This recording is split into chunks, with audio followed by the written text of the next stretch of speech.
wabarakatuh. Waalaikumsalam warahmatullahi wabarakatuh. Terima kasih atas kesempatannya.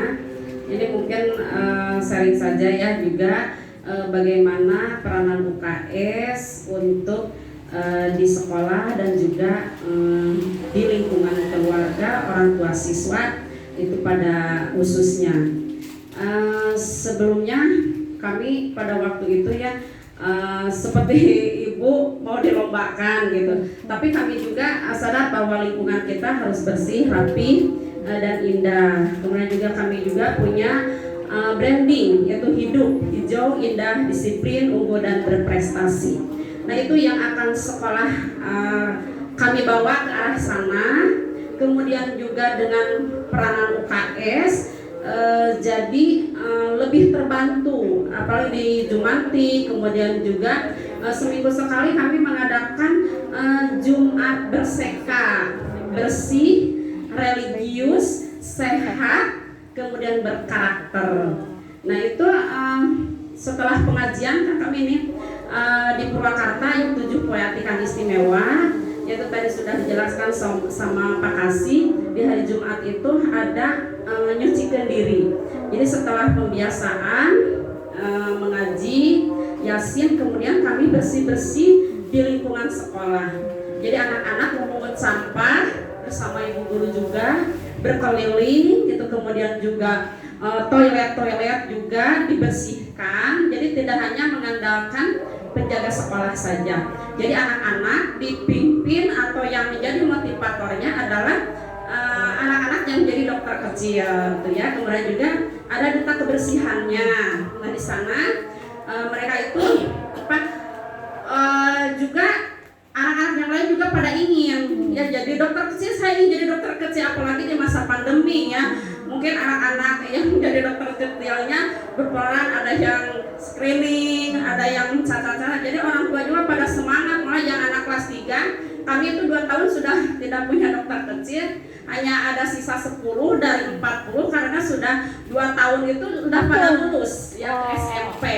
Kemudian juga ke guru UKS itu coba dihitung lagi apa sih kader-kader dari kelas 4. Bu katanya kelas juga 3 juga mau, mereka itu membeli sendiri pakaian, membeli selendangnya, jadi itu lebih bersemangat. Kemudian juga pada waktu itu kami juga bekerja sama dengan Puskesmas Kecamatan Pasawahan dan secara rutinitas untuk memberikan pembinaan kepada dokter kecil, bagaimana cara menangani luka ringan di sekolah. Kemudian juga ya anak-anak yang bukan yang namanya anak-anak ya selalu ada yang aktif atau yang terpleset dan lain sebagainya. Nah itu dokter kecil dididik untuk itu dan secara rutin dari Puskesmas Pasawahan ya. Itu biasanya 2 minggu sekali, apalagi sebelum pandemi. Tetapi setelah pandemi seperti ini, tenaga kesehatan mungkin sibuk karena waktu kemarin juga saya sudah bicarakan sama Ibu Eni ya. Beliau juga sibuk karena sekarang programnya lebih ke vaksinasi itu. Jadi mungkin belum ada waktu mungkin ke depannya, dan saya juga sudah mau membuat tadi setiap tahun kita adakan MOU dengan Puskesmas untuk tadi itu meminta pembinaan baik secara berkala ya, untuk cara cara nyikat gigi yang baik bagaimana. Kemudian anak-anak juga setiap hari Selasa, ini kan kami di sini sebetulnya setiap hari yang membawa makanan dari rumah ya, itu sebetulnya sebelum pandemi. Tapi sekarang juga apalagi ya tidak boleh berbagi. Kalau dulu kan makannya bersama-sama, saling berbagi, yang tidak punya atau yang tidak saling berbagi dengan mereka. Tapi untuk sekarang setiap hari Selasa itu diwajibkan untuk isi piringku, untuk gizi seimbangnya itu ya.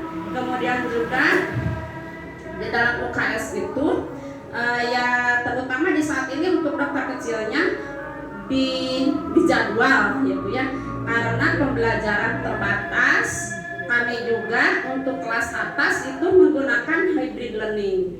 Jadi anak-anak yang datang ke sekolah hanya 50%, kemudian di rumah 50%, tapi bisa menerima pelajaran dalam satu waktu gitu ya.